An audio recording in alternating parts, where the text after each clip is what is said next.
Welcome back to How to Start a Private Practice in Canada. This is episode 7 of the basic training series that we've got going on. It's all about keeping records this week.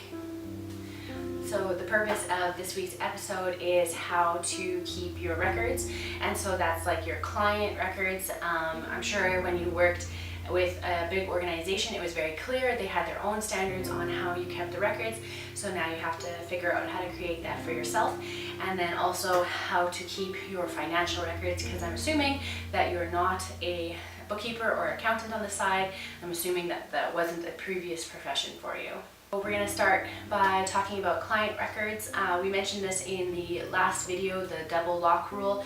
Just don't forget that, and so we'll just quickly review that if you are doing electronic private practice kind of stuff, you're going to need a software that will keep the records for you, or you're going to need an external hard drive that you can put the records onto that has a locking feature that you store in a locked safe or locked filing cabinet, because you need that double locking feature. So if you're using paper, your paper has to be in a locked filing cabinet in a locked room, and then that will keep you up to date. So paper is really easy. Once you write on it, you can't really change it without making an obvious change. So on paper, if you have to amend a record, you cross it out, you initial it, you write in your replacement, you correct the record, that kind of thing. And so it's very obvious that there has been a change to the record. So with electronic records, it's a little bit harder because you need to still create that amendment. You need to have that previous record and the amended record, so that if you ever have to go to court and your records are pulled for a court case, everything has to be legal, nice and tight and sealed. So you can't leave your stuff in a format that's changeable. Everything has to be converted to a PDF form or XML, whatever they're called, and it needs to stay that way. And so if you finish a record, you need to convert it to a PDF and then store that onto your external hard drive so that you comply with security standards. So that means every single time. So every single time that you see a client, you have to convert it over to PDF. You can't just have an open file where you have all your different records in it, and then when you discharge the client, you convert them all to PDF, because technically you can still go back and change stuff from that last note, and every note is supposed to be like sealed on its own. So just remember that. So yeah, for paper, you know how to do the amendments. You learned that stuff in school when we learned charting, so no worries there. It's just for the electronic stuff, you have to recreate that kind of situation. Now we have to talk about what I like to call the hit by a bus policy. You have to have somebody, in the case that you are no longer practicing, like you retire or you got hit by a bus, somebody needs to know the passwords. Somebody needs to know where the records are. Somebody needs to be able to take over the management of those client documents for you if you are unable to. I can't remember what the word is, but I'm pretty sure it starts with a C. The name of, there's like a document that you get from your regulatory body, and you have to fill it out, and your friend has to fill it out, and like it has to be dated, and it's a legal document that you send to your registrar body that they know, that you know, and your friend knows how to switch your records in the case of a discontinuation of practice, okay? So my friend is actually in Ontario and I'm in Saskatchewan, and so she has to know that she has to drive all the way over here and get my records, and I've also signed one for her, so in the case of anything I have to drive all the way over there and get those records. Now for record destruction. So I've heard that records have to be kept for 6 years, that records have to be kept for 7 years or 10 years. And then if they're a minor, they have to be kept until they're 18 and then another 10 years. Or I've heard other cases where it's like, no, they only have to be kept till they're 18 plus 2 years. It's very confusing. So call your provincial regulatory body, because it seems to kind of change depending on your provincial health legislation acts. So make sure you look into this, and make sure that you label your records so that you can easily get rid of them when it's time to get rid of them.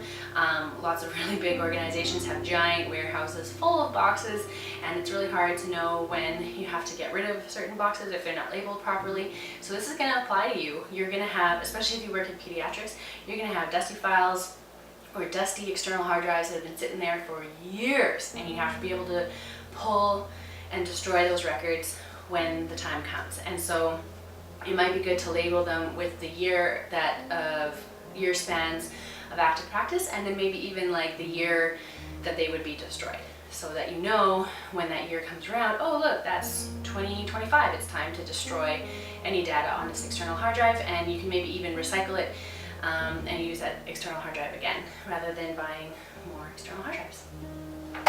I almost forgot. So for paper records, when it's time to destroy paper records, you can't just throw them in the garbage. You can't just shred them with a vertical shredder. They have to be shredded confetti style. Like there has to be nothing left with those records, okay? There's lots of companies out there that do this for a living, that they destroy medical records. You could contact one of them if you have like a large amount to do, and pay them to destroy the records. You have to remember, this is private medical information. You can't just throw it in the trash and hope for the best. So like pretend that it's your medical information and that there's somebody outside your door just waiting to get it. So don't screw up, make sure you destroy them properly. So I did mention this previously. You can do the external hard drive stuff for your medical records, but you could also buy software that does this. There's lots of different options out there, and they have different specialties to them. Some of them are designed for physicians, some of them are designed for like physiotherapists. Most of them are like legally able to take on like all of the different professions. They just might not match what you need. So I found that I couldn't really find one that I loved, and I couldn't find one that did everything. So a lot of them do like charting, billing, and like scheduling kind of stuff. That's a pretty common thread with all of the different programs. I wanted one that did the bookkeeping as well, and that I wanted everything to be automated. So I decided to build one, and it's the Electronic Health Information System, which is what is hosting these videos right now. And so we're hoping to launch the first stage in January. It's milestone 1. I'm very excited. January 1st, 2016 is when the product's going to come out, and it's going to be the charting, calendar, address book, like that chunk of the program. The bookkeeping and that kind of thing will be released, we're hoping, in like 6 months chunks afterwards. So if you don't want to worry about keeping a electronic hard drive in a safe in your house and that kind of stuff, you can just go with a software provider, and everything is online. So the software that we're building is going to be so that you can run it from your phone, and you can be just as lazy as I am and just do your charts like on your device, maybe on your computer, maybe on your couch, maybe in your hammock, and then everything will be synced and secured, and you don't have to worry about record storage. Our servers are in Toronto, so it's on Canadian soil. You're not going to have to worry about the records not being kept in the right spot. So that's another thing to check. If you go with like another software provider, you have to know where the records are actually being kept, like where are the actual servers, and you need to make sure that they're keeping up to all of like the legal Canadian EMR standards. Like make sure that they have like a certification of some kind. Don't just go with anybody, and make sure you know where those records are, because I got burned with that in the past. I put my records with a company and they were not in Canada, and so the records, I had to pull them all and get them off those servers. You have to keep up with HIPAA and FIA, and depending on what your local legislation is, you got to make sure you check those things, and that they're stored in the correct area, in the correct nation, that kind of thing.